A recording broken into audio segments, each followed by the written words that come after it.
My favorite lesson that I taught was one about the importance of soap. The purpose of this lesson was to show kids the importance and the power of using soap and water every time they wash their hands.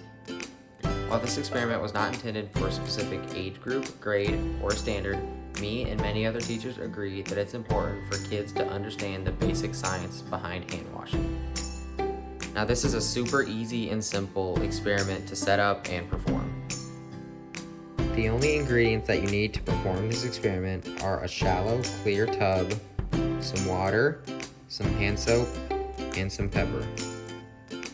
Once you have divided the kids into the groups, you need to explain to them how to set up the experiment. First, take the water and dump it into the clear tub.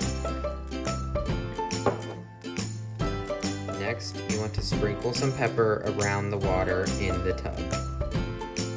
Next comes performing the actual experiment. First, you want to stick a bare finger into the water, and the kids need to understand that this represents washing your hands with only water and no soap. Now you need to explain to the kids what happens when you stick your bare finger in the water. You can see that the pepper flakes do not move. This indicates that nothing is happening to the germs when they're washing their hands if they only use water.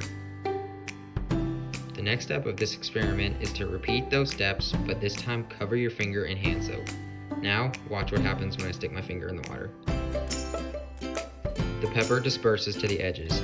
This represents that when you wash your hands with both soap and water, you are rinsing away the germs instead of simply moving them out of the way. This actually kills the germs. So as you can see, this experiment shows kids washing your hands with water versus with soap and water.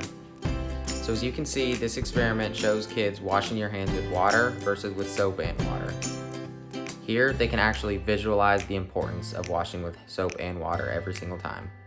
And just some safety information, the pepper or glitter can be an irritant to eyes, nose, or mouth. Also, be sure to keep an eye on the kids when they're pouring the water or cracking the pepper or dispersing the glitter, as it can be very messy.